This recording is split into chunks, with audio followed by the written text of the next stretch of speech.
As we count down to the debate, speculation today swirling over who former President Trump's VP pick could be after announcing that he's made a decision on a running mate. Sources close to Trump's campaign confirmed to News Nation that Trump's potential VP list has narrowed significantly.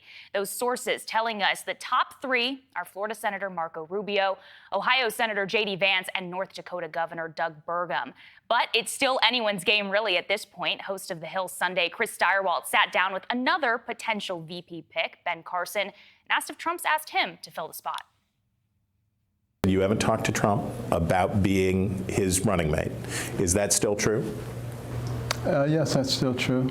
And what's even truer is that I'm still out here doing things rather than retiring and playing golf and cruising around the world, which was my intention. So you would be, if he asked, you'd do. You would do it if he asked you to do it. I would prayerfully consider doing that and asking God what is the best role for me. All right, joining us now for more insight is News Nation political contributor Denise Gitsham. Denise, you heard what our sources were saying. That list has narrowed significantly. If you're on Team Trump today, who do you think they're looking at? Everyone's going to speculate about this, right? Nobody seems to know. And I don't know how they've imposed such incredible discipline over the selection process. But all we really know is that he's picked his VP. They don't know who it is yet, and that they'll be at the debate. And I think anything beyond that is mere speculation. You know, in spite of all the rumors about Marco Rubio, Burgum, and the rest, and Vance, and even Carson, I think there's only one person who really fits the bill on what Trump actually needs. And that's someone who will be 100% loyal, someone who can help him win over minority voters, and someone who can raise tons of money, and that's Tim Scott. Yeah, I think I was surprised to see that short list and Tim Scott not be there. What are the qualities you think that Team Trump is looking for? I mean, what I just said, just about making sure that he has somebody who isn't going to cross him when he makes decisions, but might have a difference of opinion that he respects, and that's Tim.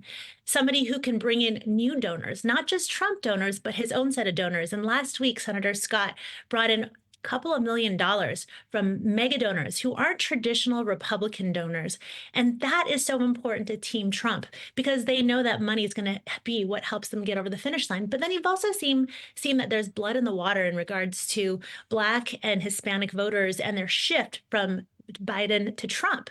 And so Trump wants to capitalize on this as much as possible. And what better way than to use the man, Senator Scott, who pledged $15 million in April to go after the Black vote through his super PAC.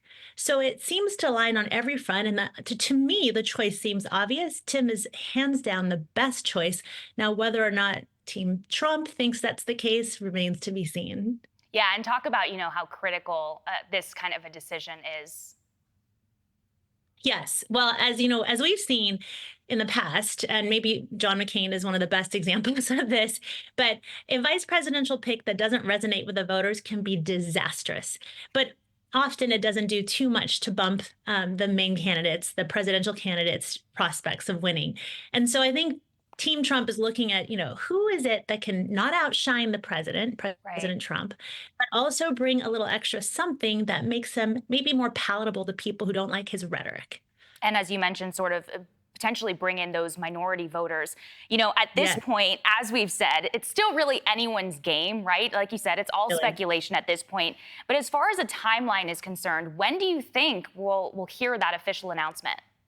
I think this is when showman Trump comes into full effect. Nobody understands how to work TV and announcements and build anticipation better than the man who, cornered the market on reality TV. So I think he's going to milk it until the very last moment. I wouldn't be surprised.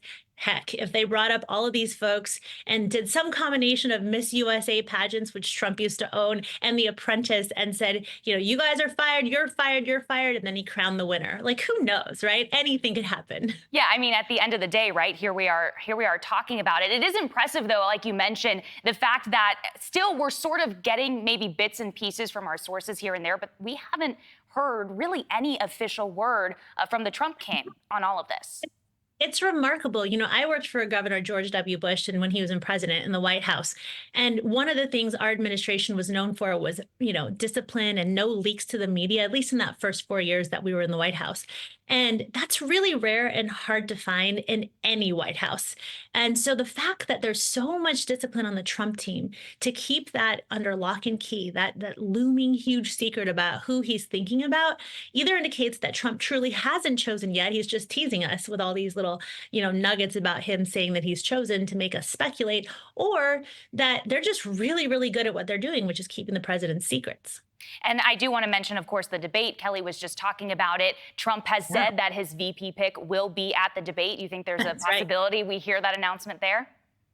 Oh, heck no. I don't think that he's going to want to have two competing messages at the same time. I think he's going to use every little bit of information that everyone's chomping at the bit for and roll them out in a sequence of events that keeps him earning that media that he's so good at earning and keeps his name at the top of the headlines. All right, Denise Gitsham, thanks so much for your insight here. Appreciate the convo. Oh, my pleasure. Have a great day.